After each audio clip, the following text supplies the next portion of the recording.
Start the tea talk and I'm already laughing. What's going on, my pretty pants? This is your Huggable Hipster here, and welcome back to today's tea talk.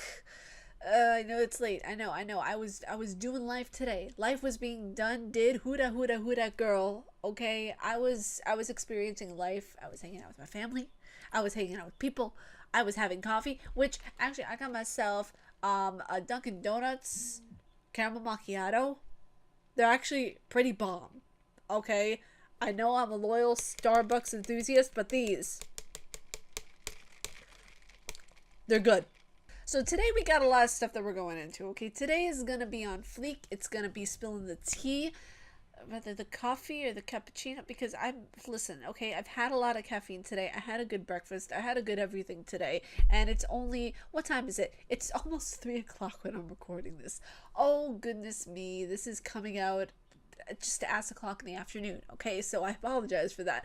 But let's get into it. I have about, let's see, I have 4 articles and a Korean word of the day. Let's get into it. So it says here in our first article, we're already getting into the tea, folks. Valve says it will now allow everything on Steam unless it's illegal or straight up trolling. I mean, it gives more creative freedom for developers, but letting everything on there, there are some bad games out there, people. People don't realize how many bad games there truly are. It states here in the article that in recent times, Valve has struggled to draw a line in terms of what's allowed on Steam. Controversy has raged over the removal of games with explicit sexual content, as well as objectionable themes like glorification of school shooters. In response to all of this, which we will be getting into the school shooting game that I found, and it's deplorable, so just hold your panties on, okay? In a blog post musing on the difficulty of deciding on a case-by-case bias of what should and should not be allowed on Steam, Valve's Eric Johnson explained that the company does in fact have a team of humans that looks at every controversial title submitted to us, and employees frequently disagree like Steam users do. The harsh reality of this space that lies at the root of our dilemma is that there are absolutely no ways we can navigate it without making some of our players really mad. I like how they stated that we have real humans working. No duh, Sherlock, you should have real humans 24/7 around that clock looking out for your player's best interest, your best interest, to keep your food on the table and keep just everything in check, okay? The article is a pretty decent size, so just keep in mind that whenever you're reading any of these, I do try to pick articles that either you guys send to me or I pick out myself. These were all sent to me actually by one user, Peter Turner, because I was struggling for an idea for what to really talk about. I knew I wanted to talk about E3, but they have not released a lot of the titles yet, so I wanted to wait until next week's Tea Talk to talk about said E3 games and just all of that. So thank you, Peter Turner, for sending some of these articles to me. It was really interesting to see the variety that you guys tend to come up with whenever you are sending me things to review or things to talk about in said Tea Talks. All these articles will be down in the description below for your viewing and reading pleasure. The next article I want to go into is about this game that was made on the fact that you get to play as a school shooter, and I'm going to talk about this in depth. So it states here in the article that active shooter video game allows player to be a school gunman, sparks backlash. Now, honestly, I don't know why there was a game like this created. These are one of the games that should not be allowed on Steam, by the by, if you were wondering. I hate the fact that school shootings are being glorified now in a video game. I mean, sometimes I wonder, yes, a developer had to create this. The wondering part of my brain is saying, what in God's name was he smoking? Like, that's what honestly is going through my head. Like, okay, he created a video game. He created a shooting game. He or she, I should probably be fair here. He or she created a shooting game where you're shooting up a school. I'm not surprised anymore. It states here in the article that active shooter, a video game, allows a player to simulate a school shooting, has promoted a backlash in the wake of recent high school shootings in the US. The game has a June 6th release date, but an online petition with nearly 20,000 signatures is demanding to stop it. And I don't blame them. I'm not one for signing petitions a whole heck of a lot, besides the one that was to get Scare PewDiePie back. Yeah, that was one that I signed. Also states here in the article, pick your role, gear up and fight or destroy. The game description on a website states, be the good guy or be the bad guy. The choice is yours. Only an active shooter. You will be able to pick the role of an elite SWAT team member or the actual shooter. Now, this is giving me Freddy vibes because, as we all know, the game Freddy that came out was where you could either be Freddy or you could be... Actually, no, not Freddy. Sorry, Jason. I get both Freddy and Jason mixed up sometimes. You could either be Jason or you could be the victim and students that runs away and tries to kill Jason. But, you know, that's the first thing that I thought of whenever I thought of this. I was like, oh, you get to be the killer. Part of me wants to think that it's an interesting concept, but it's not, because it's completely degrading to every social standard that we have. Ever since a lot of school shootings have been happening, unfortunately, there are people like this who tend to be on the bottom barrels of the food chain, who create games like this to just try to stand out, and in not the most decent way ever. Do I think it's an interesting concept that you get to switch up the roles and be a killer versus being the protagonist of the story? I do. I think that's an interesting concept, but not in this circumstance. I think if you were to take the school shooting aspect away and plop it in maybe like a forest, or place it in something that's a little bit more of a psychological horror like Outlast, then it might work out a little bit better. Putting it in a school and making it about a school shooting is just asking for you to have tomatoes thrown at your doorstep or something even worse, okay? So just don't. So the next article we want to get into is rather one that is, I don't know why I find it funny. Part of me is like, okay, the gamers in my community will understand why it's kind of, I don't know, funny to me in a weird way, and you'll understand why. I'll explain myself in a little bit. But the title of this article is PUBG owners file lawsuit against Fortnite to protect copyright. What copyright is there to protect exactly when Fortnite is a completely different universe than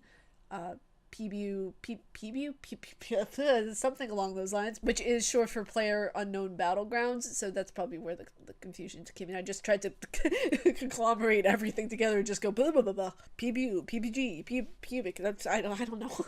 Player Unknown Battlegrounds soared in popularity last year, introducing battle royale shooter genre into the masses. The popularity of PUBG led Epic Games to introduce its own battle royale mode in Fortnite, a shooter that now dominates Twitch streams and has become one of the most popular games on the planet. Tell my sarcastic face right now, on fleek, right? PUBG developer Bluehole. Amnesia Machine for Pigs. Just getting those weird names mixed in. PUBG developer Bluehole. I'm sorry. I'm just like, why Hunty? Why is this blue? Why is this name Bluehole? Sorry, I don't mean to make fun of your name, but actually I kind of do. Previously revealed it had growing concerns about the similarities between the two games. Of course there are similarities between the two games. They both have battle royale modes. They are both very, very similar, except Fortnite is actually really colorful. I don't know if y'all noticed that. Fortnite is really colorful. Really, really. Sorry to the people who are colorblind, yada yada yada. I know I probably triggered you. Really colorful game. And now Korean company PBU, I'm never going to be able to pronounce that name right ever, am I?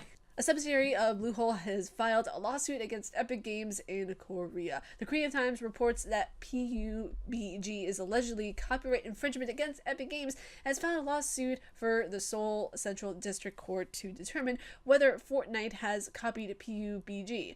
We have filed a suit to protect our company in January, says an unnamed PUBG official in the statements to the Korean Times. It is not clear exactly how Fortnite has allegedly infringed upon PUBG copyright, but the two games do share the same Unreal Engine 4 that was created and licensed by Epic Games. Now don't get me wrong, I understand to an extent where they are coming from, but remember when I said a little bit ago that it was kind of funny to me, this whole thing right here? I just really, really find it hilarious how people are suing one another for everything nowadays, especially game companies, because, oh, you use the same color as me in that brick. Yeah, I'm suing you. Oh, you have the same pants as my other character. Up. I'm suing you. Who that girl? You know, you used a character in a game. This looks the same as mine, only a little bit shorter and has blue hair. I'm suing you. It is impossible to not have certain similarities whenever it comes to gaming because you have so many things that you can do. There are only so many things that can be created. It's like reinventing the wheel constantly. There are only certain concepts that you can make, and of course there's going to be overlapping whenever it comes to this kind of thing. Can I get an amen?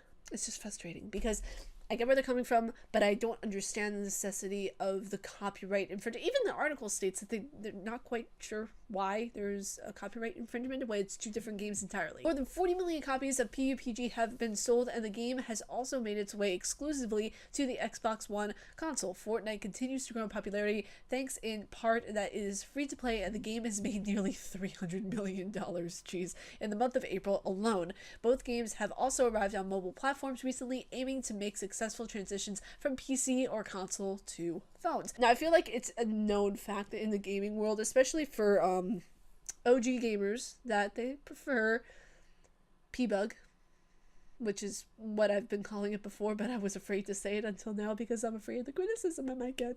I feel like OG players who played P-Bug like that better than Fortnite because it has a lot more options and a lot more things to do in that game. Like I said, nothing against Fortnite. I don't know, I haven't played it enough to really have a tremendous bias towards it, you know? This article does shed some light on it, but let me know, Fortnite players, do you guys like it better than P-Bug? Do you guys not like it? Do you guys have no opinion whatsoever? Do you guys just not give a mother fluffer like me? I mean, I don't care either way, but this is a really interesting article, and I'll be sure to keep up to date with it. That way I can let you guys know what happens with it in the future. So the next article I want to talk about is one that hit everybody kind of hard in the Walking Dead community, and when I read it, my heart nearly it sank below my chest cavity into my bowels, and it just made me not trust the world anymore. Andrew Lincoln has headed up the cast of AMC's zombie drama. Imagine if they were like a K-drama with zombies. The Walking Dead, since it started back in 2010, I feel old. Playing group leader Rick Grimes. I think it's Rick Grimes. However, it has now been reported that Lincoln will leave the show after the next season, which premieres later this year. Why? Why do bad things happen to good people? He probably chose it, but why? Leave Brittany alone. Oh my god, I don't know why this is happening. Why? Why is this happening? One of my favorite shows, and now Rick isn't even going to be in the show.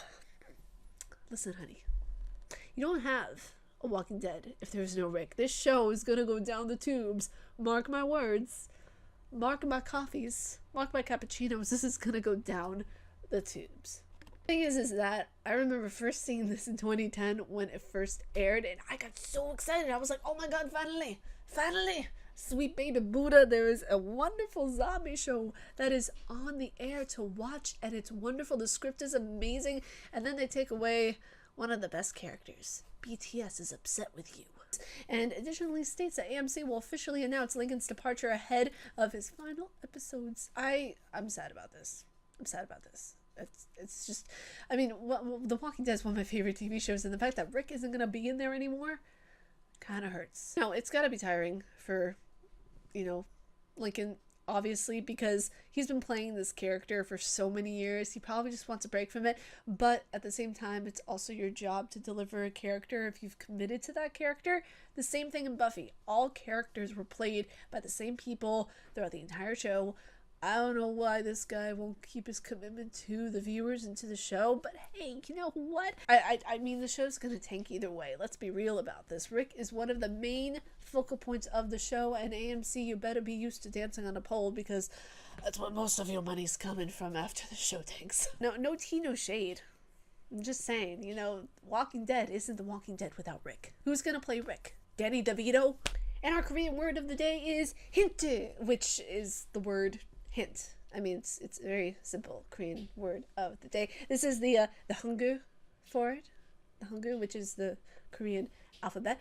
And yeah, this is the word hint. Hint is the Korean word of the day. I hope you guys are enjoying the Korean words of the day. Let me know what your Korean word of the day is, since we're all learning Korean in this panda fam right now, okay? But yeah, I hope you guys enjoyed this tea talk. If you guys like my face and what I do, please be sure to subscribe and hit the bell down below, because YouTube is being a little mother fluffer that won't send my content to my viewers.